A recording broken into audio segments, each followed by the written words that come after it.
जय हिंद बच्चों, welcome in Hindi class and I am your Hindi teacher. बच्चों, आज मैं आप सबको हिंदी नवनीत में एक नया चैप्टर पढ़ाऊंगी जो कि पेज नंबर 13 पर है। पेज नंबर 13 ओपन करिए बच्चों। तेनालीराम की बुद्धिमानी। बच्चों, जिस प्रकार बीरबल की बुद्धिमानी की कहानियाँ प्रसिद्ध हैं, ठीक उसी प्रकार तेनालीराम की चतुराई के अनेक किस्से प्रसिद्ध हैं। प्रस्तुत पाठ में भी तेनालीराम की बुद्धिमानी का ही एक ऐसा ही किस्सा चित्रकथा के रूप में दिया जा रहा है। तो चलिए बच्चों, शुरू करते हैं तेनालीराम की बुद्धिमानी। तेनालीराम विजयनगर के राजा कृष्णदेव राय के दरबार के एक सदस्य थे। वे अपनी हंसी मजाक की बातों से राज दरबार में राजा सहित सबका मनोरंजन करते थे। वास्तव में तेनालीराम हंसी मजाक के साथ साथ बहुत ही चतुराई और बुद्धिमानी भरी बातें करते थे। जब राजा तेनालीराम की किसी बात से प्रसन्न होते तो उन्हें हीरे मोती आदि बहुमूल्य इनाम देते। इस प्रकार तेनालीराम बहुत धनी हो गए। एक दिन कुछ लोग तेनालीराम के घर में चोरी करने के इरादे से उनके घर के आसपास चक्कर काटने लगे। तेनालीराम की पत्नी ने उनको देख लिया। शाम को जब तेनालीराम घर पहुंचे तो उनकी पत्नी ने बताया, आपकी संपन्नता से लोग आपसे ईर्ष्या रखने लगे हैं। संपन्नता का मतलब बच्चों खुशहाली, यानी तेनालीराम बहुत ही संपन्न थे, धनी थे, तो उनकी और बहुत खुश भी थे, तो उनकी खुशहाली से लोग ईर्ष्या करने लगे, मतलब जलने लगे हैं। आज कुछ लोग हमारे घर के आसपास घूम रहे थे, हो सकता है कि वे चोरी के इरादे से आए हों।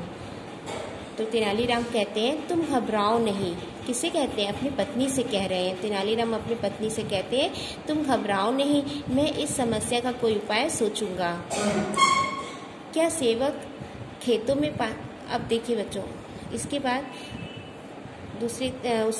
फिर थोड़ी देर बाद तेनालीराम अपनी पत्नी से पूछते हैं, क्या सेवक खेतों में पानी दे आए हैं?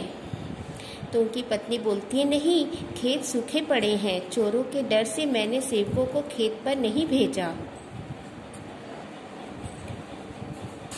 तो फिर अगले दिन रात को किसी आवाज़ से तेनालीराम की नींद खुल गई। उन्होंने दरवाजे के पास जाकर झिर्रियों से झांक कर देखा तो 2-3 लोग घर के बाहर आपस में खुसुर कर रहे थे। तेनालीराम समझ गए कि वे लोग चोर हैं। तेनालीराम ने अपनी पत्नी को जगाया और उसे अंगुली के इशारे से चुप रहने का संकेत दिया। अब तेनालीराम चोरों को सुनाते हुए ऊंचे स्वर में अपनी पत्नी से बोले। देखो, तेनालीराम बच्चों देख चुके थे कि चोर बाहर हैं, तो वे अपनी पत्नी से कहते हैं, इशारे से कह देते हैं ना कि तुम चुप रहना, जो मैं बोलूँगा बस उसका जवाब देना। तो उनकी पत्नी समझ जाती है, तो वे बोलते हैं अपनी पत्नी से, अब तुम आराम से सो जाओ, मैंने अपने धन को बचाने का एक उपाय सोच लिया है, तो सुनो। तो उनकी पत्नी पूछती है, क्या मुझे नहीं बताओगे कि आपने क्या उपाय सोचा है? तो सुनो, उनके तेनालीराम बोलते हैं, सुबह तुम बड़ा संदूक खाली कर देना, कल मैं सारा धन और आभूषण उसमें भर कर खेत के कुएं में डाल आऊँगा। तो लेकिन उनकी पत्नी कहती है, लेकिन ऐसे तो हमारा सारा धन पानी में डूब जाएगा। तो तेनालीराम बोलते हैं, नहीं डूबेगा, कुएं में अधिक पानी नहीं है, जब जरूरत होगी निकाल लेंगे, तुम परेशान मत हो। तो उनकी पत्नी बोलती है, अगर ऐसा है तो मैं आज चैन की नींद सो सकती हूँ। तो तेनालीराम कहते हैं, हाँ, तुम अब सो जाओ और सुबह उठकर संदूक खाली कर देना, जरूर खाली कर देना।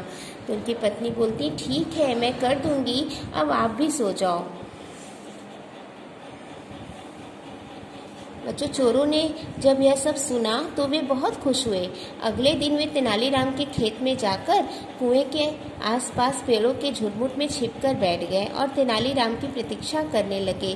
तेनालीराम एक संदूक में ईंट पत्थर भरकर उसे सेवक से उठवाकर खेत में पहुंचे। देखिए बच्चों, इस चित्र में क्या दिख रहा है? तेनालीराम के बगल में एक सेवक खड़ा है जिसके माथे पर एक संदूक है। तो उस संदूक में ईंट पत्थर भरा है और वह अपने मालिक से पूछता है, मालिक इस संदूक का क्या करना है? तो तेनालीराम कहते हैं, इसको उठाकर इस कुएं में फेंक दो। सेवक ने संदूक को कुएं में फेंक दिया और तेनालीराम की आज्ञा से वापस चला गया। कुएं महाराज, फिर तेनालीराम कुएं से बात कर रहे हैं, देखो क्या कहते हैं, कुएं महाराज हमारा धन आपकी सुरक्षा में है, इसका ध्यान रखना। इतना कहकर तेनालीराम वहां से चले गए। उनके जाते ही चोर बाल्टी और रस्सी लेकर तुरंत कुएं की जगह पर चढ़कर धड़ाधड़ पानी खींचने लगे। वे एक एक बाल्टी पानी खींचते और खेतों में डालते जाते।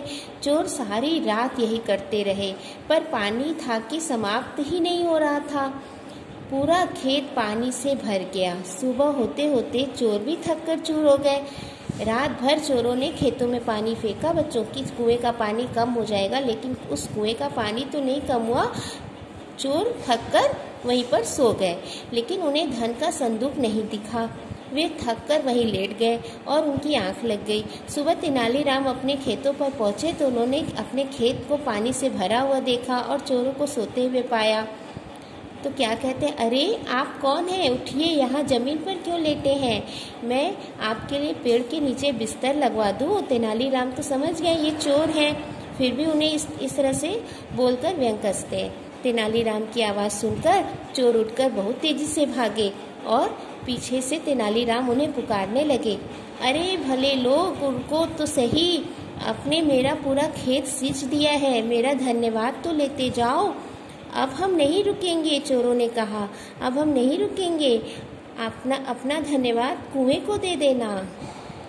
तो देखा बच्चों, तेनालीराम की समझदारी से तेनालीराम ने अपने धन की भी रक्षा की और अपने खेतों को भी सींच दिया।